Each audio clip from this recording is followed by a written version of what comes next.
selamat pagi. Bahwasannya terkait dengan pengesahan perda revisi RT/RW yang sudah terjadi kemarin pada saat hari jadi, memang betul itu bisa kita sebut sebagai sebuah hadiah hari jadi Cilacap yang ke-165, karena memang perda RT/RW itu kan perda yang sangat penting, posisinya itu core, inti dari jalannya pembangunan perencanaan dalam kurun waktu 20 tahun ke depan.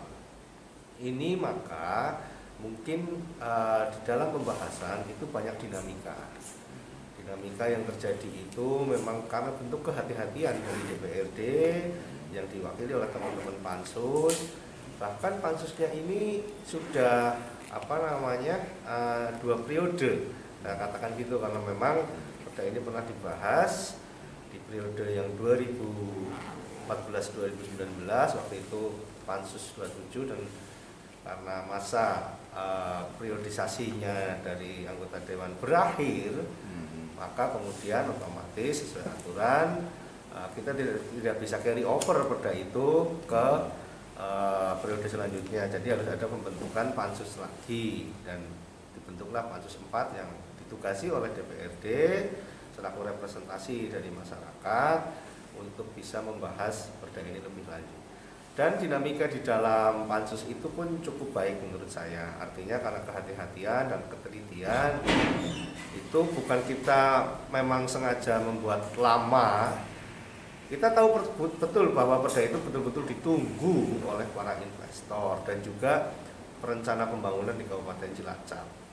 Tapi yang jelas dengan kehadiran kita mudah-mudahan bisa menghasilkan perda yang berkualitas.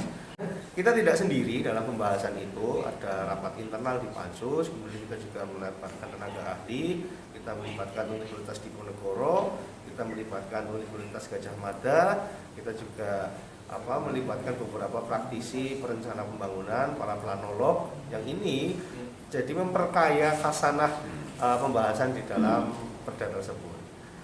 Dan kepentingan-kepentingan yang termaktub dalam perda tersebut itu bukan kepentingan pribadi, tapi memang kita juga mengadopsi dari kepentingan nasional. Nah, mungkin kita semua tahu bahwa Kabupaten Cilacap itu salah satu kabupaten yang dimandatori oleh pemerintah pusat untuk menyediakan lahan industri besar yang itu mensuplai kebutuhan nasional, tidak hanya regional, tidak hanya kabupaten, tapi juga nasional. Seperti contoh kebutuhan listrik, kemudian kebutuhan bahan bakar, semuanya harus masuk dalam perda tersebut. Itu. Terkait tanggapan Pak Wakil warga Winong yang menolak lahan mereka menjadi lahan industri dan ditolak oleh Kementerian ATR, gimana Pak? Nah, ini memang ya sebenarnya pansus kemudian DPRD itu sudah melakukan langkah-langkah. Artinya kita sudah sampaikan kepada eksekutif supaya melaksanakan sosialisasi dengan baik. Jadi saya sampaikan tadi, kita juga ada kepentingan yang sifatnya mandatori. Mandatori itu adalah penugasan dari pemerintah pusat. Ayo Cilacap, sediakan lahan. Nah, yang ditunjuklah itu adalah wilayah Winong. Nah, saya waktu itu DPRD meminta kepada eksekutif untuk melakukan langkah-langkah sosialisasi dan antisipasi. Pengakuan dari eksekutif waktu itu dan dari beberapa pihak sudah melakukan sosialisasi, sudah mengundang perwakilan dari tokoh masyarakat, perwakilan dari RT, RW, kemudian dari kepala desa, dan sudah disampaikan bahwa ada kepentingan nasional di sini dan sifatnya mandatory. Kabupaten itu tidak bisa 100% menolak karena memang ya sifat dari pemerintahan daerah kabupaten kota itu kan memang kita otonomi ya Bapak Ibu sekalian. Tapi saya sampaikan otonomi ini ya belum sepenuhnya freedom atau merdeka. Otonomi kok masih ada mandatory, berarti kan bukan 100% otonomi ya. Ya ini kritik juga sebenarnya bagi kita semua yang melaksanakan penyelenggaraan pemerintahan ini. Dan setelah dikonsultasikan, memang kita sudah berusaha kasih argumen. APR BPN menyatakan ini adalah rencana pusat. Jadi tolong Kabupaten Cilacap harus menyediakan. Perda tata ruang yang telah disahkan, tentunya pembangunan di wilayah zona-zona yang tentunya melanggar perda tata ruang itu yang lalu-lalu, sanksi yang paling terbaik itu harus seperti apa nih menurut? Kalau menurut saya perda ini jangan dijadikan sebagai perda yang pemutihan. Kita sudah sampaikan ketika pembahasan Pansus bersama dengan eksekutif. Pansus kan mewakili DPRD ya, eksekutif itu entah itu PU atau pertanian di situ, bagian hukum di situ, mereka semua mewakili bupati. Nah, kita sudah sampaikan bahwa ada mekanisme sanksi. Sanksi itu ya denda. Waktu itu kami analogikan seperti ini, Mas Rudi. Sebuah truk over muatan, kemudian di jembatan timbang, barangnya nggak usah diturunin, repot juga nanti mereka. Tapi kan ada mekanisme denda, kelebihan muatannya itu yang kemudian denda. Dendanya masuk mana ya? Masuk kas daerah. Saya juga kepingin waktu itu seperti itu.